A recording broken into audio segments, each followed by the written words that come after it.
सूरत शहर के योगी चौक वराछा में स्थित शेडोफैक्स कोरियर कंपनी में 400 से अधिक लोग काम कर रहे थे। अचानक नौकरी से निकाल दिए गए। डिलीवरी मैन ने कंपनी के सामने हंगामा मचा दिया। कंपनी में काम करने वाले डिलीवरी मैन और राइडर्स ने एकजुट होकर कंपनी के खिलाफ विरोध किया और डिलीवरी मैन का कहना है कि एजाज भाई को फिर से काम पर रखा जाए। कंपनी में 7 साल से अधिक समय से डिलीवरी मैन काम कर रहे हैं और एजाज भाई को अचानक चोरी के आरोप में नौकरी से निकाल दिया गया। इससे 400 से अधिक राइडर्स बेरोजगार हो गए हैं। राइडर्स ने कंपनी में से मांग की है कि एजाज भाई को फिर से काम पे रखा जाए, कर्मचारी उन्हें कॉन्ट्रैक्ट पर नहीं रखा जाए। इस मामले को लेकर सूरत के सरोली पुलिस स्टेशन में शिकायत दर्ज कराई गई है। अब देखना यह होगा कि क्या शेडोफैक्स कोरियर कंपनी क्या निर्णय लेती है और बेरोजगार हुए लोगों को फिर से रोजगार मिलता है या नहीं। सूरत से दिलीप कुमार यादव की रिपोर्ट। वो भी बोलो, लेकिन अभी हमको 10-12 ही देंगे तो हम कैसे अपना घर चलाएंगे, ये बोलना है। Hello hello mike check. Hello Gujarati કે હિન્દી? ગુજરાત સર તમારું નામ? પટેલ જુનેદ। મેં એઝ અ રાઇડર સાઇડ ઓફિસમાં જોબ કરું છું। મને 7 થી 8 વર્ષ થઈ ગયા।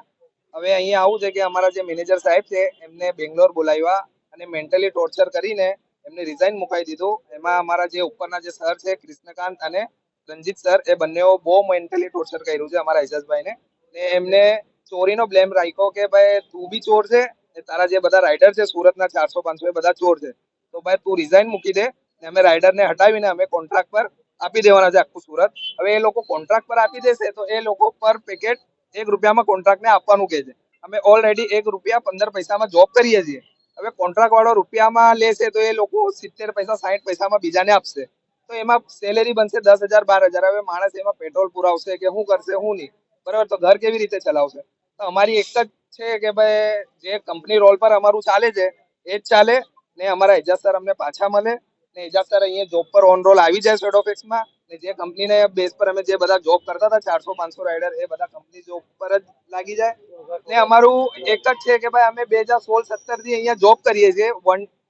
જ્યારથી શેડોફિક્સ સ્ટાર્ટ થયું છે ત્યારથી અમે જોબ કરીએ છીએ। આજ સુધી એવી કોઈ દિવસ પ્રોબ્લેમ આવી નથી।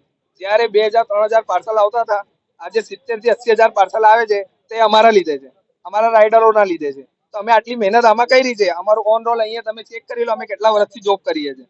તો અમે આ મુકામ પર શેડોફિક્સને પહોંચાડ્યો તો આ દિવસ જોવા માટે નથી પહોંચાડ્યો કે અમને એક જ દિવસમાં આ લોકો આવું ડિસિઝન લઈને અમને બેરોજગાર કરી દે। કેટલા લોકો બેરોજગાર થશે? 400 થી 500 લોકો ખાલી સુરતમાં। કંપની અગર તમારી વાત નહીં માને તો તમે શું કરશો? ના, અમને તો એવું જ છે કે ભાઈ અમે અહીંયા ધરણા પર બેસી જશું કે અમારું રોજગાર ચાલ્યું જશે, અમારો ઘર કેવી રીતે ચાલશે। તો અમારી તો એક જ રિક્વાયરમેન્ટ છે કે અમારા સર પાછા આવે ને અમારા સર જોડે અમને કામ કરવું છે ને અમારું કામ પરફેક્ટ જ હતું। આ લોકોએ ખોટો બ્લેમ લગાવ્યો છે કે અમે ચોરી કરી છે ને અમારા સરે ચોરી કરી છે, ને એવું કઈ પ્રૂફ નથી, એવું કઈ એવિડન્સ એ લોકો કને નથી કે અમે કઈ કર્યું છે।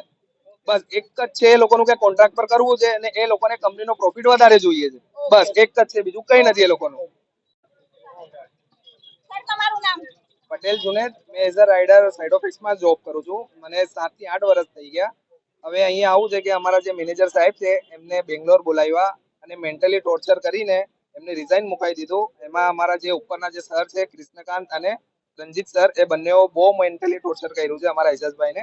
ને એમને ચોરીનો બ્લેમ રાખ્યો કે ભાઈ તું બી ચોર છે, તારા જે બધા રાઇડર છે સુરતના 400-500 એ બધા ચોર છે, તો ભાઈ તું રિઝાઇન મૂકી દે ને અમે રાઇડરને હટાવીને અમે કોન્ટ્રાક્ટ પર આપી દેવાના છે આખું સુરત। હવે એ લોકો કોન્ટ્રાક્ટ પર આપી દેશે તો એ લોકો પર પેકેટ 1 રૂપિયામાં કોન્ટ્રાક્ટને આપવાનું કહે છે। અમે ઓલરેડી 1 રૂપિયા 15 પૈસામાં જોબ કરીએ છીએ।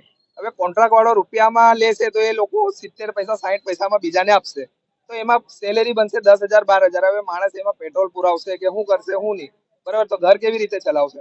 તો અમારી એક જ છે કે ભાઈ જે કંપની રોલ પર અમારું ચાલે છે એ જ ચાલે ને અમારા એજાજ સર અમને પાછા મળે ને એજાજ સર અહીંયા જોબ પર ઓન રોલ આવી જાય શેડોફિક્સમાં ને જે કંપનીને બેઝ પર અમે જે બધા જોબ કરતા હતા 400-500 રાઇડર, એ બધા કંપની જોબ પર જ લાગી જાય। ને અમારું એક જ છે કે ભાઈ અમે 2016-17 થી અહીંયા જોબ કરીએ છીએ। જ્યારથી શેડોફિક્સ સ્ટાર્ટ થયું છે ત્યારથી અમે જોબ કરીએ છીએ। આજ સુધી એવી કોઈ દિવસ પ્રોબ્લેમ આવી નથી। જ્યારે 2000-3000 પાર્સલ આવતા હતા, આજે 70,000 થી 80,000 પાર્સલ આવે છે તે અમારા લીધે છે, અમારા રાઇડરોના લીધે છે। તો અમે આટલી મહેનત આમાં કરી છે। અમારું ઓન રોલ અહીંયા તમે ચેક કરી લો, અમે કેટલા વર્ષથી જોબ કરીએ છીએ। તો અમે આ મુકામ પર શેડોફિક્સને પહોંચાડ્યો તો આ દિવસ જોવા માટે નથી પહોંચાડ્યો કે અમને એક જ દિવસમાં આ લોકો આવું ડિસિઝન લઈને અમને બેરોજગાર કરી દે। કેટલા લોકો બેરોજગાર થશે? 400 થી 500 લોકો ખાલી સુરતમાં। કંપની અગર તમારી વાત નહીં માને તો તમે શું કરશો? ના, અમને તો એવું જ છે કે ભાઈ અમે અહીંયા ધરણા પર બેસી જશું કે અમારું રોજગાર ચાલ્યું જશે, અમારો ઘર કેવી રીતે ચાલશે।